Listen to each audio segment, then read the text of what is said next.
The lives of white Edwardians, whether in luxury houses like this or in the poorest inner city slums, are widely documented. Less well known are the lives of the significant number of black people living in Britain at the time. You may remember this photograph when we showed it just a little earlier on. This intriguing image set us thinking about the lives of black Edwardians. It's a largely unrecorded history, so although the black population of Edwardian Britain is estimated to have been at least 60,000 men, women and children, you have to look outside the history books to find them.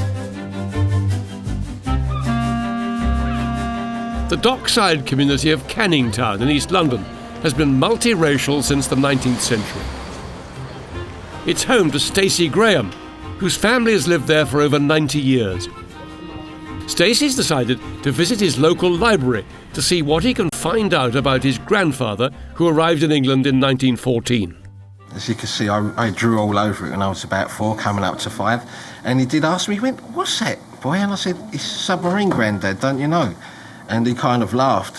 He was a nice old gentleman. These are the electoral registers. We have them going right back from about 1833. Helped by archivist Jenny Munro Collins and a genealogist and old school pal, Paul Darren, Stacey's hoping to find out more about his grandfather and the world he lived in. Stacey's mum said to me 6 generations have lived in Canning Town. Big Edwardian down. So his family has been in this area for a long time. Stacey hasn't got a lot to go on since all the family letters and photos were destroyed during the Blitz. But he does know the name of his mother's school and hopes that might give him a lead. This is the Frederick Road school record, so it will give you the name of Stacey's mum and aunts. And if you go to the page, it will give you the street lived on and the father's name, which is Sidney, Stacey's grandfather, who came from Barbados. He landed at Liverpool. When he first went into a seaman's mission, he stayed awake all night because the rumour was that the Liverpoolians then was slitting the black guys' throats in their sleep and taking their belongings. So he didn't really get hardly no rest. The first night he spent in England, he cried his eyes out. What have I left behind? The docks were the obvious focal point for the new immigrants. With the arrival of sailors and traders from all points of the empire, there were sizable black communities in all the major ports of the UK. And the biggest of them all was Canning Town.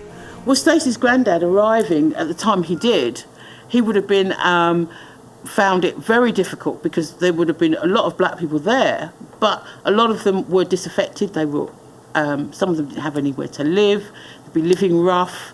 There'd be concerns about their actual welfare in case they were attacked.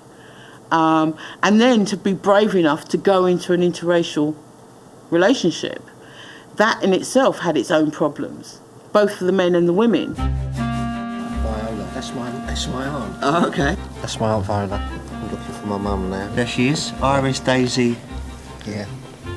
And in this one, she's living at 55 Lansdowne Road. While the history of black Edwardians may be difficult to find, it is there if we look closely at the photographs of the time. And what these reveal is that they weren't only sailors or servants. It's a much more diverse story of social and geographic mobility. I mean, a perfect example is this one of a school teacher. She's not what you would expect. I'm showing off West Ham now because, you know, it's local. A black player, okay, and when you look in the photos, even back 1901, you will find that there are black families there, there are black people there. Other notable black Edwardians included the composer Samuel Coleridge Taylor, who had his works performed at the Royal Albert Hall, and John Archer, who became Mayor of Battersea in 1913, London's first black mayor. But what of Sidney Graham, Stacey's grandfather?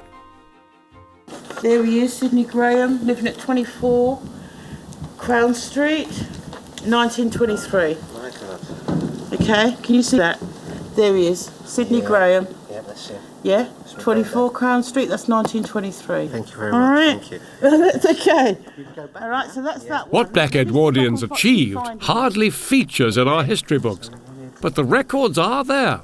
to allow individuals like Stacey to ensure that their ancestors are not forgotten. I say that, you know, if people want to find that information out, then at least try to dig, because you will find it, honestly. Nobody is anonymous, although they'd like to be.